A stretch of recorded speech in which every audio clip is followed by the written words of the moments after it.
Bom dia, boa tarde, boa noite, nobres e valorosos guerreiros e guerreiras aqui do Método QR. Professor Nilo do Matozinho Rodrigues, com um assunto muito bom, um assunto top.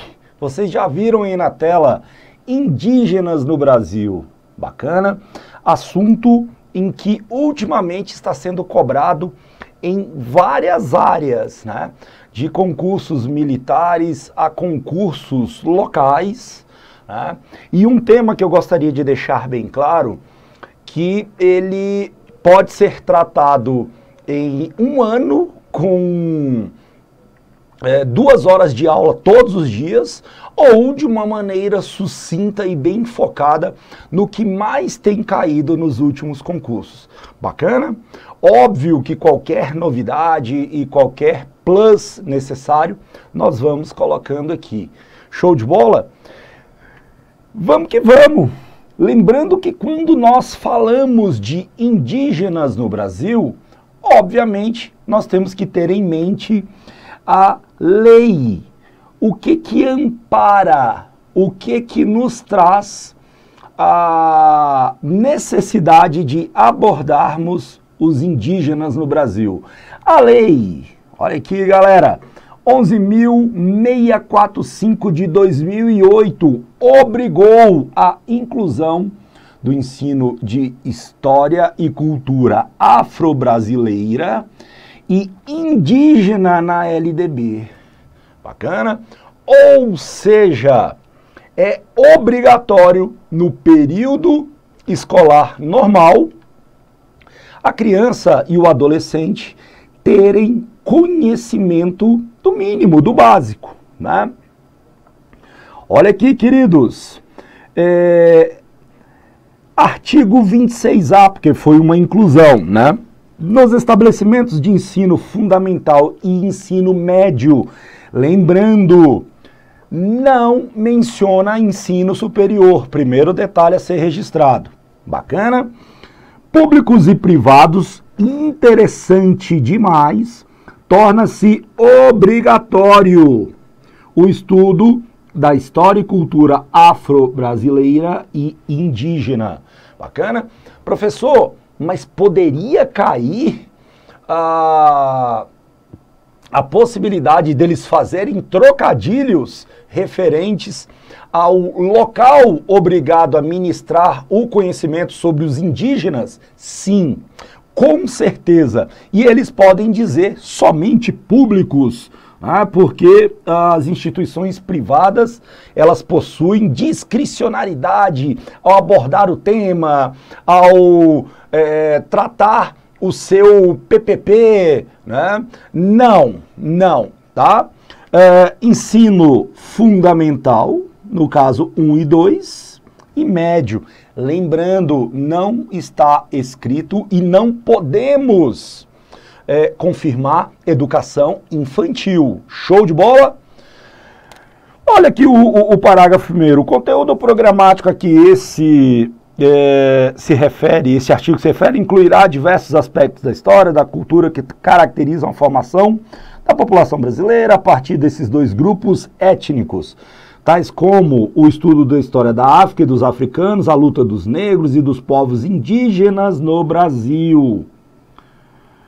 E a cultura negra, indígena brasileira e o negro e o índio na formação da sociedade nacional, resgatando suas contribuições nas áreas social, econômica e política pertinente à história do Brasil.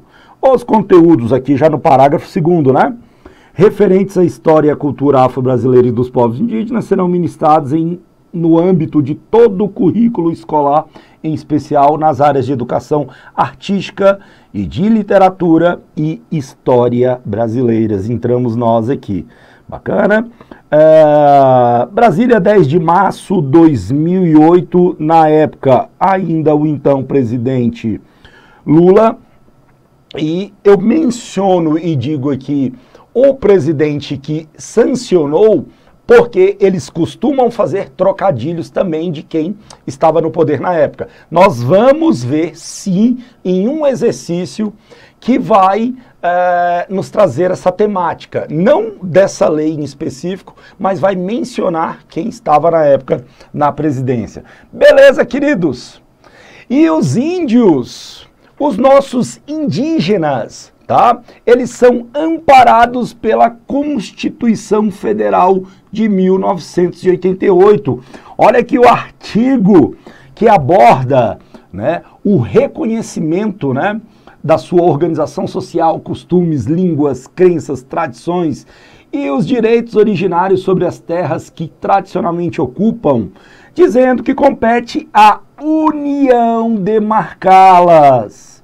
Em vários exercícios que eu andei sondando, né, peneirando aqui para vocês, eu vi que eles colocam estados e municípios. Não, União. Bacana? Proteger, além de demarcar, proteger e fazer respeitar todos os seus bens. Ou seja, um grupo de garimpeiros, fazendeiros, mexeu com a reserva indígena, comprovou-se quem é. Temos ali fatos, atitudes já registradas. Quem é que vai tomar de conta? A princípio, dependendo ali do local, a Polícia Federal. Bacana? Beleza? Então, União. E nós temos aqui no parágrafo 1º, olha lá, são terras tradicionalmente ocupadas pelos índios e por elas habitadas em caráter permanente, isso aqui é interessante, tá?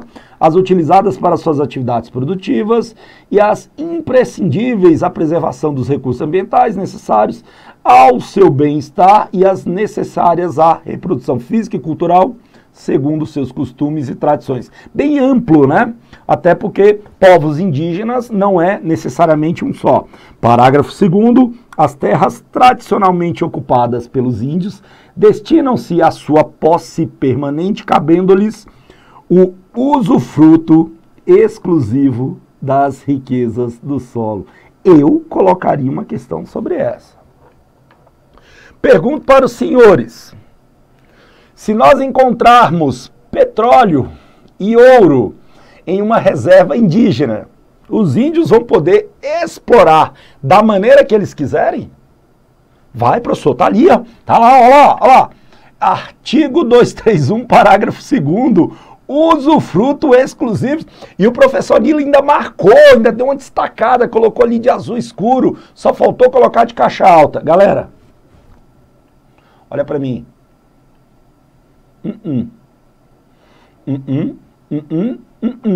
Não. Vamos falar. Bacana? Não. Dos rios e dos lagos nela existentes. Olha aqui o parágrafo 3º. O aproveitamento dos recursos hídricos, incluídos os potenciais energéticos, a pesquisa, a lavra das riquezas minerais em terras indígenas, só podem ser efetivados com a autorização do Congresso Nacional, para poder mexer no caso. Ouvidas as comunidades afetadas, ficando-lhes assegurada a participação nos resultados da lavra, olha lá, na forma da lei. Bacana? Então veja bem, a autonomia indígena perante a própria Constituição, ela não é ampla. Ela não é, vamos dizer assim, totalmente voltada à discricionalidade dos indígenas que estão ali na reserva. De forma alguma, tá? As terras de que trata este artigo são alienáveis, indisponíveis, não podem ser vendidas, né? E os direitos a ela não prescreve, não termina. E olha lá, queridos, no parágrafo 5º, nós vamos ter uma regra geral e uma exceção. Aqui está dizendo que é proibido a remoção dos grupos indígenas de suas terras, com exceção de uma situação, salvo ad referendum do Congresso Nacional. Guarda, galera, tá? Não é da Câmara Federal, do Senado Federal, do Congresso Nacional, em caso de catástrofe, epidemia. Opa! Agora no Covid isso poderia acontecer? Sim. Bacana? Que ponha em risco a sua população no interesse da soberania do país. Olha lá, após deliberação do Congresso Nacional, garantindo em qualquer hipótese o retorno imediato, Olha lá, galera, logo que o risco se acabe. Resumindo, regra geral, os indígenas podem ser removidos de suas terras, mesmo demarcadas? Regra geral, não. Mas em caso de epidemia, de catástrofe e que se veja necessária a remoção, sim, podendo retornar desde que os riscos estejam bem controlados ou finalizados. Bacana? Queridos, são nulos ou extintos, não produzindo efeitos jurídicos, os atos que tenham por objeto a ocupação, domínio, a posse das terras a que se refere esse artigo, a exploração das riquezas naturais do solo. De novo, a gente vai voltar a falar sobre isso. Dos rios, dos lagos nelas existentes, ressalvado o relevante interesse público da União, segundo o que dispuser lei complementar, não gerando a nulidade e extinção de direito à indenização ou ações contra a União, salvo na forma da lei, quando as benfeitorias derivadas da ocupação de boa-fé. Não se aplica às terras indígenas o disposto no artigo 147, parágrafo 3º e parágrafo 4º. Tá, professor, mas o que seria isso daqui? Ó, 174, perdão, né? 174, parágrafo 3º, parágrafo 4º. Olha aqui, 174. Como agente normativo e regulador da atividade econômica, o Estado exercerá na forma da lei as funções de fiscalização, incentivo e planejamento. E olha aqui o parágrafo 3º, olha lá. O Estado favorecerá a organização da atividade garimpeira em cooperativas, levando em conta a proteção do meio ambiente e a promoção econômico-social dos garimpeiros. Ou seja, o Estado com E maiúsculo, o país, a União, vai poder autorizar cooperativas, né, de garimpagem, tendo ali como ênfase a necessidade de olhar, de preservar, proteger o meio ambiente. Particularmente, eu já estive em locais de garimpo rústico, tradicional e com técnicas mais modernas, até com máquinas. E eu não consigo ver nada da garimpagem que possa ser feito e aquela área depois explorada ser utilizada. É muito complicado, né?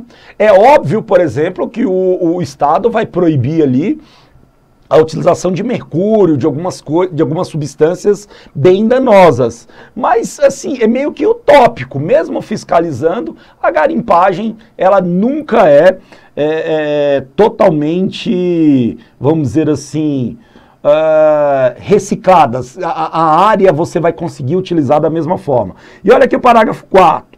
As cooperativas a que se refere o parágrafo anterior terão prioridade na autorização ou concessão para pesquisa e lavra dos recursos e jazidas de minerais garimpáveis nas áreas onde estejam atuando e naquelas fixadas de acordo com o artigo 21, aqui está falando da área, inciso 25 na forma da lei.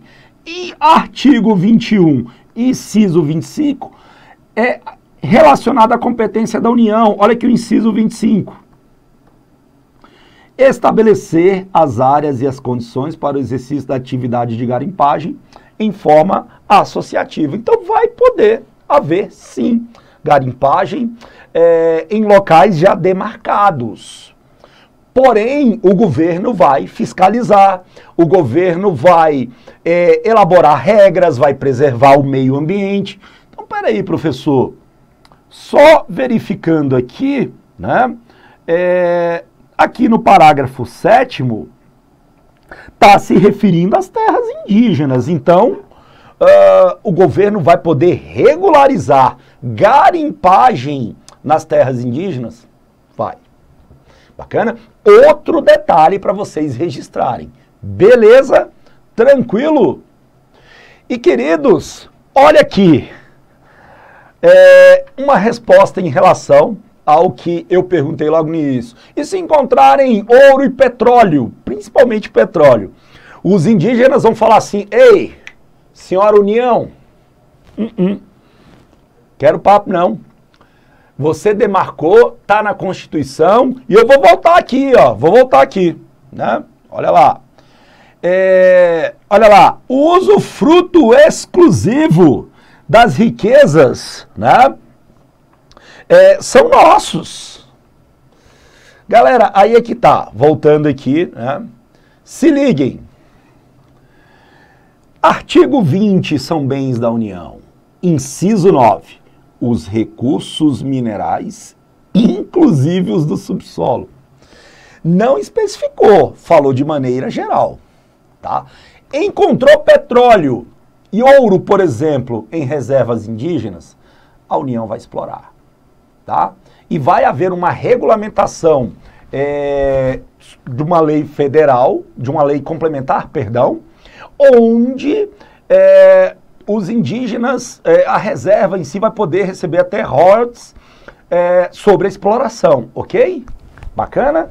Então, assim, não existe a possibilidade da exploração ser exclusiva dos indígenas. Olha o parágrafo 1º. É assegurada nos termos da lei aos estados, opa, bom demais, DF e municípios, bem como órgãos da administração direta da União, da participação no resultado da exploração, que especifica, galera, petróleo ou gás natural, tá? Dá para ser e ou dá.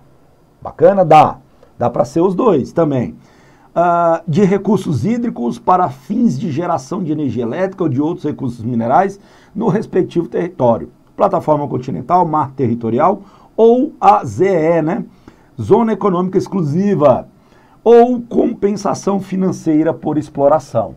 Bacana? E olha aqui uma reportagem que eu coloquei aqui. Projeto do governo viabiliza exploração de minérios em terras indígenas. Sim, tá? Até porque seria um bem público, seria uma fonte de arrecadação financeira para o país. Conforme a proposta, as atividades em solo indígena só poderão ser realizadas com a prévia autorização do Congresso Nacional e não só da Câmara ou do Senado, tá? E mediante consulta às comunidades afetadas. Óbvio que muito provavelmente até com a participação de algumas ONGs, essas comunidades não vão querer. E aí, professor? E se as comunidades não quiserem, a União recua? Galera, tá? Aqui, por exemplo, já é uma exploração totalmente autorizada. Beleza, queridos? Então, olha só, nós trabalhamos aí duas possibilidades legais. Bacana? Nós trabalhamos aí o fato de que a Constituição, só voltando aqui para vocês, ó, a Constituição, ela defende a demarcação, a proteção sob a égide da União, tá? E qualquer projeto que seja voltado à exploração da área tem que ter autorização do Congresso Nacional. Beleza, queridos? Um outro detalhe também, nós temos aí a possibilidade de obrigarmos as escolas públicas e particulares no ensino fundamental e médio e não na educação superior a trazer aí os principais aspectos, a história sobre as comunidades indígenas, olha lá, assim como da cultura afro-brasileira, Lei 11.645 de 2008, com o presidente Lula, bacana, já sancionada, aceita e sem nenhuma alteração até agora, tá? Mesmo sendo de 2008, que nos permite aí pensarmos de forma contrária, tá? Agora ficou opcional, ainda não. Então, galera, dois aspectos legais interessantes. Queridos, o que é o índio? Qualquer membro de uma comunidade indígena, ok? Reconhecido por ela. E a comunidade indígena é aquela que é fundada em relações de parentesco, vizinhança entre seus membros, que mantém laços históricos culturais com as organizações sociais indígenas pré-colombianas. Lembrando que aqui no Brasil nós temos comunidades a nível de Brasil, tá? Aqui no caso é laços, né? Então, pré-colombianas se refere à América pré-colombiana, aquela América que existia antes de Cristóvão Colombo. Cristóvão Colombo que chegou em 1492 e descobriu a América. 1494, historicamente dizendo, nós tivemos o Tratado de Tordesilhas, onde os portugueses, pedindo ali um pouquinho a mais que o Papa, de 100 léguas, pediu para que de Cabo Verde a linha imaginária fosse para 370 léguas, onde sobrou exatamente o litoral brasileiro, né? E ainda tem pessoas que pensam que o Brasil foi descoberto por acaso. As comunidades aqui brasileiras são pré-cabralinas. Bacana? Não podemos dizer que tivemos pré-colombianos aqui no Brasil. Beleza, queridos? Tá aqui uma autodeclaração que eu trouxe para vocês de cor e raça do IBGE, né? Se alguns dos nossos antepassados nos vissem no estado em que estamos e lhe perguntássemos por que eles há 500 anos viviam livres e tranquilos, certamente nos responderiam: nós éramos índios, né? Citação aí de Baré Braz de Oliveira, né? França, indígena, foi presidente da Federação das Organizações Indígenas do Rio Negro entre 1990 e 97. Queridos, por que nós comemoramos o Dia do Índio em 19 de abril? Olha só, alguém já se perguntou? Professor, isso pode cair? Eu colocaria uma questão. E aí, o Dia do Índio, ele é local? Ele é exclusivo nosso? Ou ele é internacional? Galera, ele é internacional. Nós tivemos justamente, né, nesse dia, 19 de abril, tá? Em 1940, o primeiro Congresso Indigenista Interamericano, tá? Onde representantes de várias etnias de países, por exemplo, como Chile e o México, se reuniram com o propósito de discutir pautas a respeito da situação dos povos indígenas após séculos de colonização e construção dos estados nacionais nas Américas, incluindo o Brasil. Brasil que tinha cerca de 5 milhões de indígenas e hoje não tem 1.000, né? Não tem 1 milhão, não tem 900 mil, segundo a última contagem. Bacana? Então, assim, é um dia especial que se baseou, que teve como ênfase um congresso, né? Um congresso em 1940, onde discutiram situações, conquistas e, principalmente, óbvio, perda de direitos e a dizimação de muitas tribos que passaram até não existir. E também a questão da adaptação com a tecnologia, enfim, para defender, né, as conquistas e principalmente a perda de alguns direitos que os indígenas tinham. A nível de Brasil, queridos, nós temos uma distribuição indígena extremamente desigual. Nós temos a região norte com uma ênfase muito grande, com uma quantidade gigantesca de indígenas, tá? Falando de indígenas no Brasil, todas as regiões se faz presente. Só que o norte, principalmente no estado do Amazonas, mais especificamente em São Gabriel da Cachoeira, destaquei aqui para vocês, galera, ó. De Campinas, de São Paulo, fica ali, né, a 2.650 quilômetros. Aliás, de Campinas até São Gabriel da Cachoeira. De Manaus, da capital, né, do Amazonas, até São Gabriel da Cachoeira, nós temos ali 850 quilômetros. Aqui 850, aqui 852, né? Andou-se ali um pouquinho mais para frente, uns 2 quilômetros. Então, vocês podem perceber que o estado que está na cor, segundo o próprio IBGE, na cor verde, em que registra uma população superior a 80 mil indígenas, é o estado do Amazonas, e mais verde aqui, né? De uma maneira muito destacada ali, com quase, eu ia falar quase 30 mil, mas com pelo menos mais de 29 mil indígenas, é São Gabriel da Cachoeira. Bacana?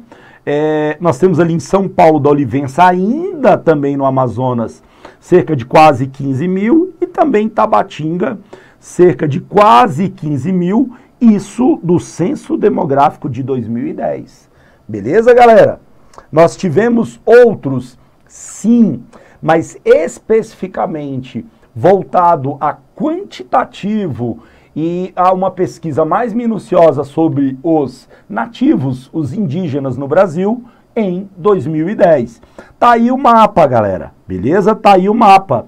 Nós vamos ver, por exemplo, memorizem, né, o Goiás, o Espírito Santo, Piauí, Sergipe, Rio Grande do Norte e o Amapá, registrando aí baixas quantidades de povos indígenas, né? Só o Amazonas tendo uma superioridade bem maior aí do que 80 mil, e nós vamos ter no Centro-Oeste uma força muito grande nos dois Mato Grosso, tá?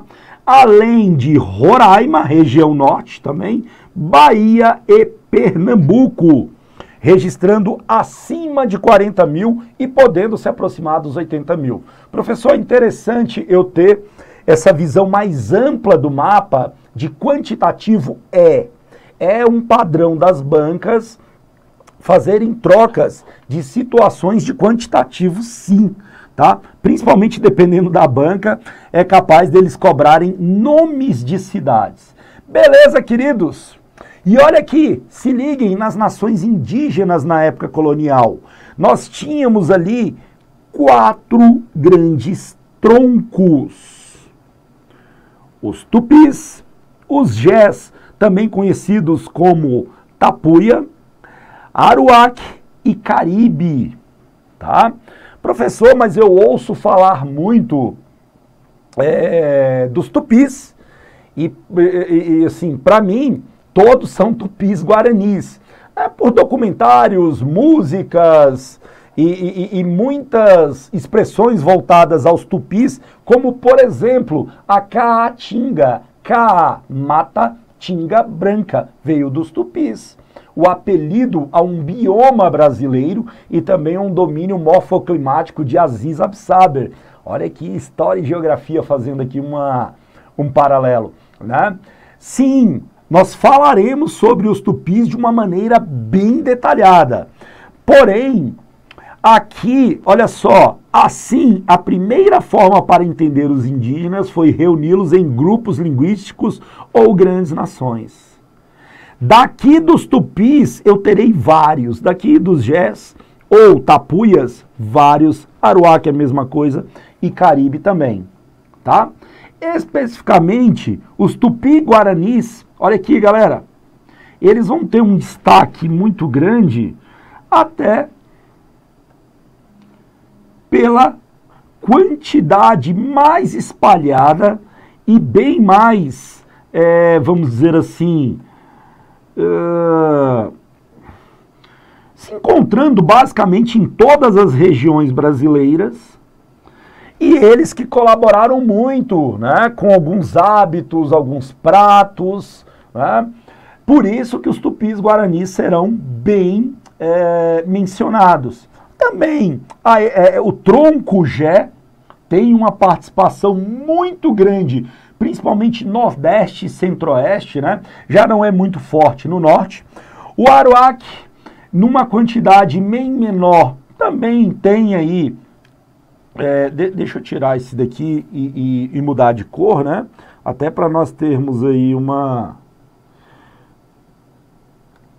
possibilidade de enxergarmos melhor. Tá aqui, né? Então, tá aqui o tronco, os principais troncos linguísticos. Aqui era o AC, né? E que nós podemos já ter aqui como um ponto de partida e Caribe, né? Deixa eu pegar aqui na cor roxa. Numa quantidade muito menor, muito focado aqui na região norte e nordeste do Brasil. Bacana? E aí nós teremos outros povos, outros troncos, né? Pano, tucano, charrua e outros grupos em que terão também as suas subdivisões. Assim foi catalogado como grandes nações, como o aparecimento e a localização dos principais povos indígenas. Queridos, falando aqui de um aspecto um pouquinho assim triste, nós tínhamos uma quantidade, né, entre 1 a 5 milhões de indígenas em 1500, época da chegada aqui dos portugueses, dos europeus. Até os anos 70, acreditava-se que os indígenas desapareceriam, seriam absorvidos pelo restante da sociedade brasileira. Absorvidos pelo restante da sociedade brasileira quer dizer, seguindo aí características de, vamos dizer assim, urbanização, que perderiam aí com a tecnologia, por exemplo, alguns dos seus principais hábitos. Na década de 90, o contingente de brasileiros que se considerava indígena cresceu 150%. E isso trouxe uma certa polêmica, porque há quem questione quem é ou não indígena, né? Se necessariamente tem que ser alguém que vive da natureza ou que participa de um tronco morando na cidade, mas foi registrado e provou ter parentes participando de uma determinada tribo, de algum tronco específico, né? Então nós tivemos um crescimento muito grande, porque apareceram, na verdade, aqui vários descendentes.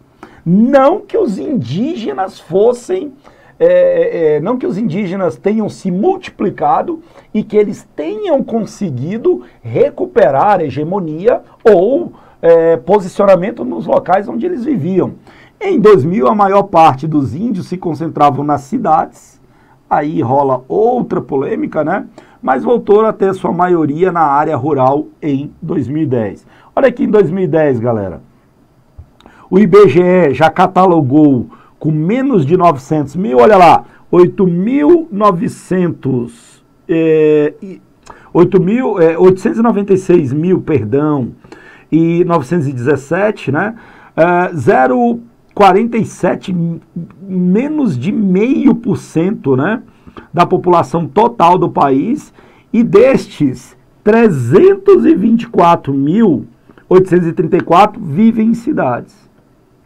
E 572.083 em áreas rurais.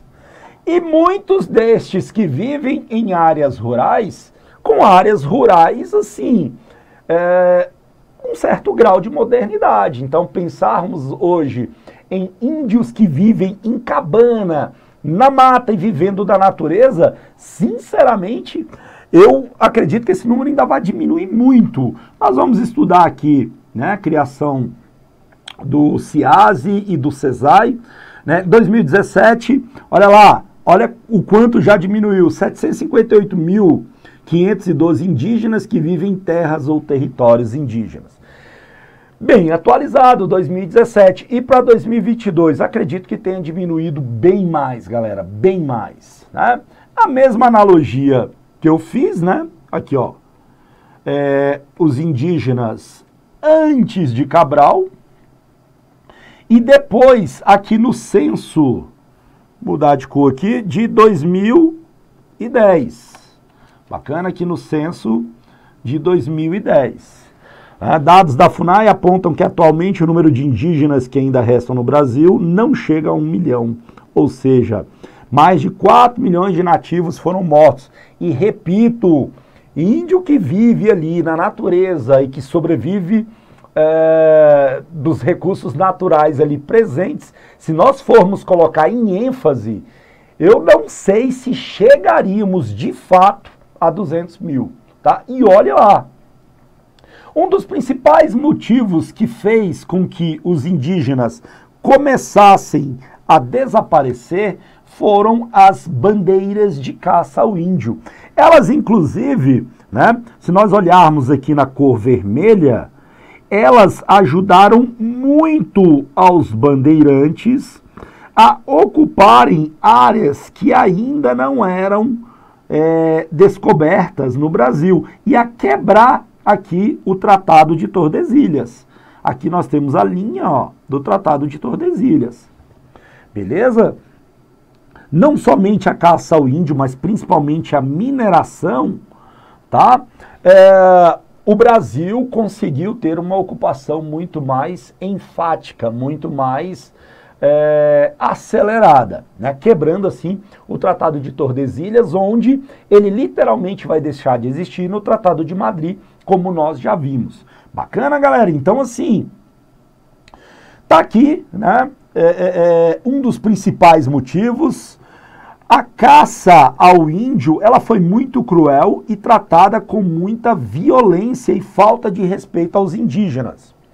Indígenas que não aceitaram a escravidão. Indígenas que não tiveram como a possibilidade de escolher e eles não aceitaram, eles não se rendiam.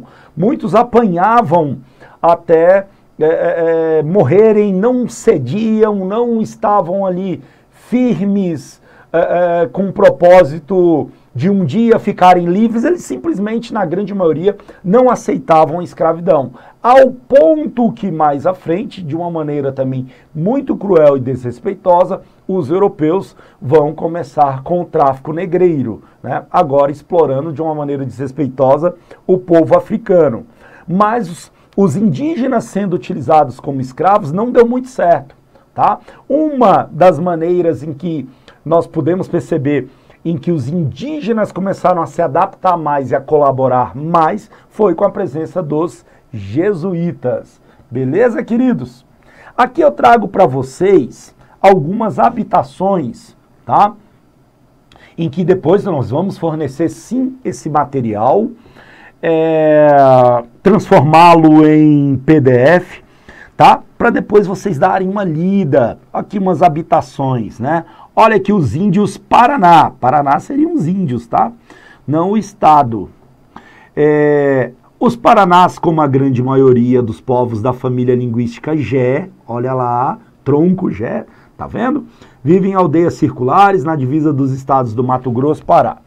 Professor, é importante e interessante, na sua opinião, memorizarmos esses detalhes? Na minha opinião, sim, galera. Dependendo do tipo de concurso, e nós vamos resolver umas questões aqui, vocês vão perceber que eles batem muito, né? Que eles mencionam demais essa possibilidade de atrelar a localização daquele povo indígena à tribo ou à etnia que ele pertence, tá?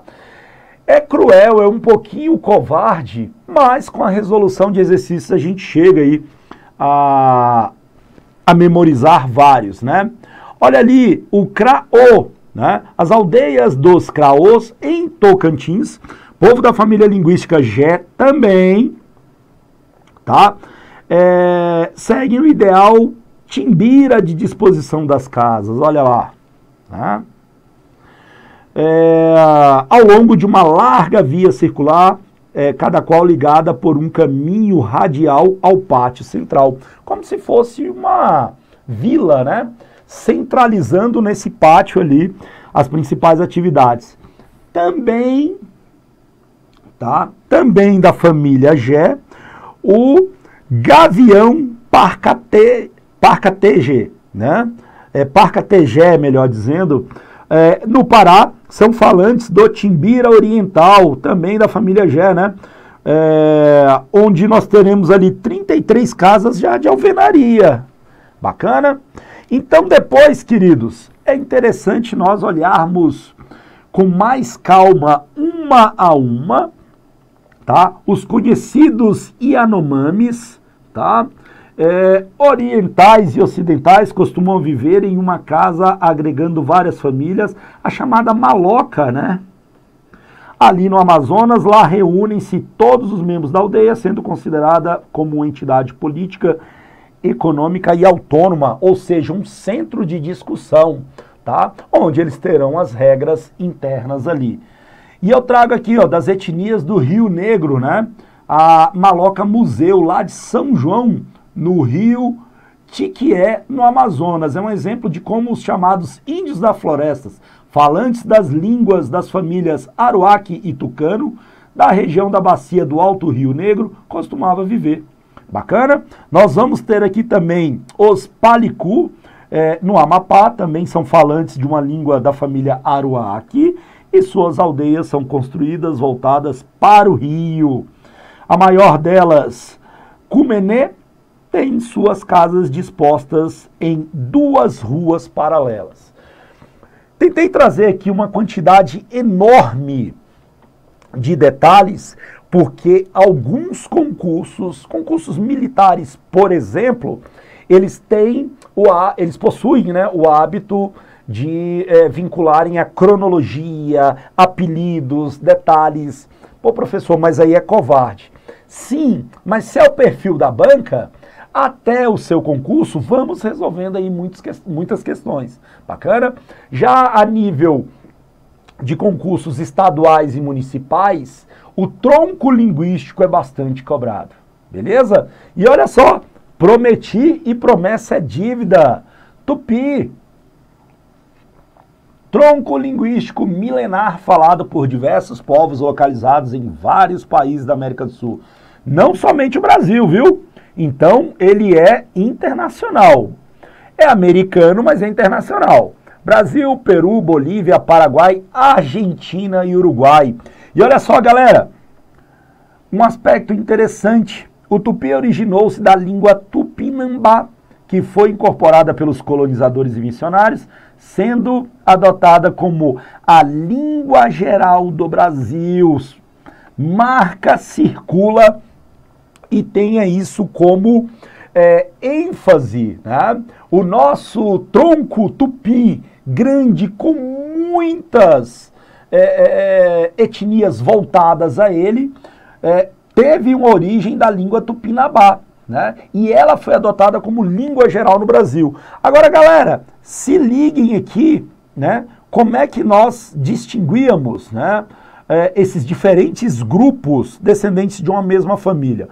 O povo tamoio, que significa os mais antigos, né, eles eram os mais sábios, eles eram aqueles em que guardavam mais conhecimento e que tiveram uma quantidade de descendentes muito grandes.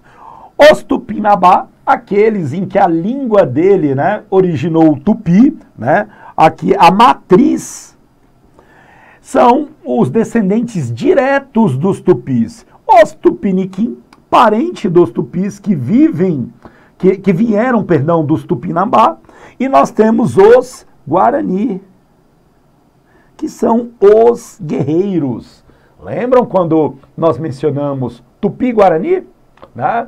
É da família Tupi, porém, aqueles em que são mais voltados à questão da proteção, da guerra, né? Das tradições de combate, ok? Então, cada um aqui vai ter a sua principal ênfase, mas dá uma memorizada que daqui a gente pode ter algumas perguntas bem voltadas ao significado e à origem. A nível de Brasil, nós temos o destaque aí para alguns estados, com uma quantidade muito grande de indígenas, tá? Só que, infelizmente, nós temos que mencionar a questão da violência contra os povos indígenas no Brasil. Violência essa provinda de disputa por áreas de garimpo, serrarias, né, para as indústrias moveleiras, exploração da água e, assim, a participação, inclusive, de alguns grupos com o interesse de invadir as reservas, não só para explorar o subsolo, mas para poder ocasionar o desmatamento e também praticar de uma forma mais clandestina até também a agropecuária, né? Olha ali, queridos, entre 2009 e 2019, 2.074 assassinatos, né?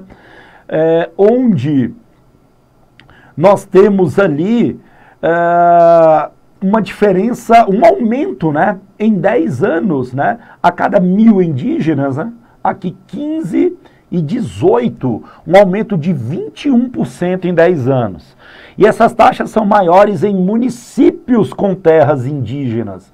Bacana? Municípios com terras indígenas, nós temos ali por 1.000, né, na casa dos 20,4, e municípios que não possuem terras indígenas, né, aí obviamente menos, o que nos traz a menção de que em locais com terras indígenas nós teremos uma quantidade maior, também uma possibilidade maior de conflito, nós teremos mais mortes, tá? Olha aqui, infográfico elaborado agora, 2021, dados mais recentes. E, queridos, anotem, os 3 principais estados com as maiores populações indígenas são Amazonas, na primeira posição, deixa eu trocar de cor aqui. Amazonas na primeira posição, tá? Mato Grosso do Sul, tá? Na segunda posição. E a Bahia na terceira posição. Então nós temos Amazonas, Mato Grosso e Bahia. Memorizem, os 3 estados de forma crescente com as maiores, decrescente, né? Decrescente. Amazonas, Mato Grosso e Bahia com as maiores populações indígenas, tá? Em quantitativo. Amazonas, como nós já vimos, nem se fala, né? Falando da Bahia, na Bahia a maior parte dos índios, né, está em Salvador, na capital. Um outro detalhe aí para a gente estar mencionando, mas são apenas ali 0,30%, né, dos soteropolitanos, ou seja, da população de Salvador. Bacana? Então, queridos, outro detalhe, né, relacionado, já que o tema, infelizmente, é violência, nós temos uma reportagem aqui de 2019, na Bahia, 53 líderes indígenas são ameaçados de morte e outros 17 já foram assassinados. Em terras não demarcadas, as disputas vão se acirrando, né? Uma das lideranças atualmente sob proteção é o cacique Babau, que relatou ter descoberto plano de assassinatos, tendo ele e familiares como alvo. Triste, desagradável e assim, difícil de ser resolvido, até pelas dimensões e tamanho do nosso país, mas é uma realidade em que deve ser olhada aí com muito carinho, né? E aqui no estado da Bahia, nós temos aqui alguns povos espalhados, né? Pataxó, por exemplo, aqui no extremo norte, aqui ó, no finalzinho do estado, nós teremos ali, por exemplo, os Tupinambá, aqui de Azulzinho, aqui no litoral, Ilhéus, por exemplo, né? Belmonte, Una. Professor, é interessante dar uma memorizada na posição e na colocação dos indígenas? Sim. Tá? Se for um concurso a nível nacional, fica difícil e complicado nós memorizarmos todos. Agora, se for de uma polícia local, né, aí dá para explorar,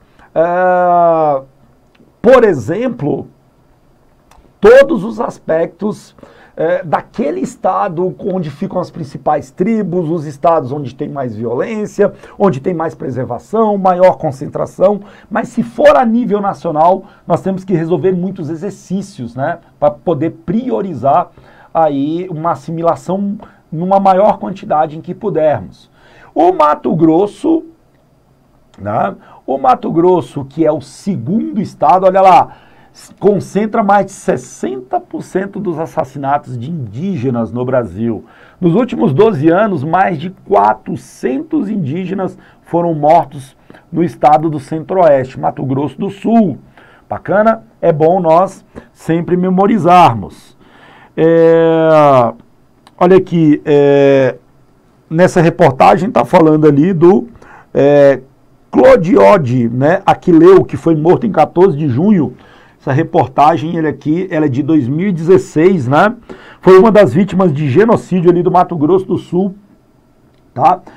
No Mato Grosso do Sul, nós temos ali, por exemplo, os Guarani e os Kaiowás, que ocupam 35 mil hectares de todo o território do Mato Grosso do Sul, tá? E que este Mato Grosso do Sul, ele possui pouco mais de 35 milhões de hectares. O estado, para vocês verem que as reservas indígenas pegam uma parte muito pequena. E a população total de indígenas, isso no Mato Grosso, que vocês viram que estava na cor azul, acima de 40 mil, para vocês verem que os dados batem, é cerca de 46 mil, né? Os Guaranis e os Kaiowás são o segundo maior povo indígena do Brasil e reivindicam 900 mil hectares. Fonte do IBGE. Bacana? Entre reivindicar e ganhar, aí é outro detalhe, né, galera? E olha só, a título de dados, né? Os territórios indígenas no Brasil somam aí 1.135.182,35 quilômetros quadrados, né? No caso aqui 35 não, aqui vai logo depois da vírgula, professor de geografia não é professor de matemática, porque não pode ser 182 e aqui 35, né? Então aqui vai ficar ali na casa dos 350 metros. Depois a gente pergunta aí pro professor Michael Roque aí. Bacana? 3% do território brasileiro que corresponde às terras indígenas em diferentes etapas do processo de demarcação. Nós temos 704 territórios indígenas em diferentes fases de processo de demarcação, 108 em identificação e estudado pela FUNAI, 44 identificadas com relatório de estudo aprovado pela FUNAI, 72 territórios declarados e 480 homologadas e reservadas, terras homologadas pela Presidência da República, adquiridas pela União ou doadas por terceiro. Aqui eu tenho uma lista de retrocessos, né? De PLs, de projetos-leis e de PECs, proposta de emenda à Constituição, em que são tratadas como retrocesso, perda, tá? Depois dá uma lida... Depois dá uma lida de forma geral, mas essa PEC 215 aqui de 2000 é interessante, transfere para o Congresso Nacional a exclusividade da demarcação de terras indígenas, né? Tem que ter a autorização. A PL 1610 de 96 prevê a exploração de mineração nessas áreas, o projeto-lei. Então, são alterações que nós tivemos aí em leis complementares e até na Constituição. Bacana? Olha aqui o projeto-lei 1216 de 2015, recente. Regulamento o artigo 231 que nós vimos, queridos, dispondo sobre o procedimento de demarcação de terra e revogando o decreto 1775 de 96, restringindo mais direito dos indígenas, né? Continuando aqui, a PL 1218 de 2015 determina que sejam consideradas terras tradicionalmente indígenas, ocupadas pelos indígenas, apenas aquelas que forem demarcadas até 5 anos após a promulgação da Constituição de 88. Aí complica, né? Até porque já se passaram muitos anos. Então já é uma perda de locais em que, vamos supor, que tentem demarcar por agora. Então já não daria. Bacana? E olha aqui algumas conquistas, né? Marcos históricos para a questão da saúde. Galera, nós vamos ver aí algum desses órgãos, principalmente em questões. Olha lá, SPI, Serviço de Proteção ao Índio. Isso em 1910. 1967, a conhecidíssima FUNAI, vinculada ao Ministério do Interior. Em 1986, nós tivemos a 8ª Conferência Nacional da Saúde e a primeira incluindo a saúde indígena. 1999, o SASI, o SASI, SUS, né, Sistema Único de Saúde, que é um subsistema de atenção à saúde indígena, né? Criação da Lei 9836 de 99, né, a Lei Arouca, né? E tivemos ali a criação dos DSEI, que são os Distritos Sanitários Especiais Indígenas. A FUNASA assume também em 99 a saúde indígena e vamos ter o Decreto-Lei 3.156.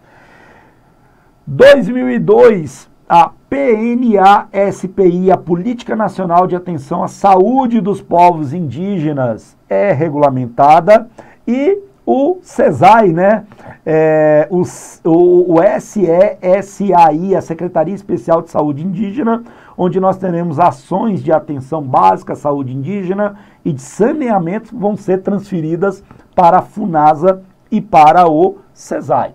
Bacana? Então aqui são algumas conquistas voltadas a órgãos. E olha lá, galera, as situações das terras indígenas no Brasil, do IBGE, adaptado no sentido das cores, mas seguindo aqui o que eles determinaram, né? De verdinho a identificar. Se vocês analisarem, ainda tem muito mais, né, no Amazonas, que é o estado que já tem uma quantidade muito grande, né? Em demarcação e demarcada, é o que mais tem, se nós olharmos, é a região norte, principalmente o Amazonas, né? E nós, por exemplo, aqui não encontramos no Piauí, né, em que não se encontra necessariamente de uma forma direta com terras nem a ser demarcadas, tá?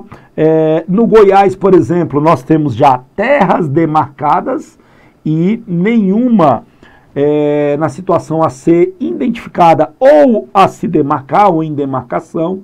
Bacana? Minas Gerais também não é dos locais mais voltados à quantidade de indígenas, de nativos. E pasmem, muitas pessoas tendem a achar que o Rio Grande do Sul, principalmente pela chegada dos europeus, para poder trabalhar ali com lavouras, e que trouxe uma outra característica étnica ao Brasil, não teria a presença de nativos. E tem sim.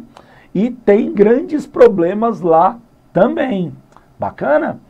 Queridos, eu não poderia deixar de falar, eu não poderia deixar de mencionar o grande confronto indígena que nós tivemos aqui, a primeira grande guerra contra os portugueses, a conhecida Confederação dos Tamoios, que ocorreu entre 1554 a 1567, em 2 governos. Iniciou no governo de Duarte Costa e foi finalizada no governo de Mendes Sá. Bacana? Caracterizado um movimento de resistência, né? Foi liderada por indígenas ali do litoral, né? Norte paulista e sul fluminense, na época, né? Hoje o Rio de Janeiro, onde juntos eles se organizaram uma revolta contra os colonos portugueses para poder diminuir a exploração na terra e principalmente acabar com a escravidão, tá? Uma guerra, vamos dizer assim, teoricamente justa, né? Esse foi um acordo, foi um episódio, foram uma história muito longa, marcada por uma série de eventos, acordos, casamentos, conflitos intensos, fugas, muita morte e, infelizmente, a escravidão também, né? E algo que eu gostaria de deixar bem claro para vocês é que, a nível histórico, eles podem fazer alguma associação no governo de Duarte da Costa, né, aliado aos franceses, e aí eu gostaria que vocês memorizassem isso daqui. Nós tivemos ali a Confederação dos Tamoios, onde Mendes Sá, né, que foi o terceiro governador geral, ele veio para combater justamente os franceses, tá? E no comando das tropas dele, o sobrinho Estácio de Sá, né, que é sobrinho do governador geral, eles conseguiram, eles tiveram, né, a proeza de acabar com a Confederação dos Tamoios, e a vitória foi uma vitória colonial. Tá aí, galera, também, né, um resumozinho bacana para vocês fazerem uma analogia aí do que foi, tá, os governos gerais. Beleza, queridos? E, queridos, seguinte, né, quando nós falamos de povos indígenas, né, de nativos, nós temos ali uma quantidade gigantesca de troncos, de etnias, de hábitos e de costumes. Passamos aqui para vocês o geral, as leis, as formas de proteção, a participação da União, os principais estados, e nós vamos resolver vários exercícios que vão agregar novos conhecimentos. E havendo aí uma necessidade de um plus para colocarmos aí assuntos mais pertinentes que forem saindo, nós vamos estar trazendo aí e agregando aí para vocês. Bacana, queridos? Assunto amplo, não deixem de ver, não deixem de revisar, e esse material vai ser disposto aí em forma de PDF para vocês também poderem pesquisar. Beleza, queridos? Valeu, muito obrigado e tamo junto sempre.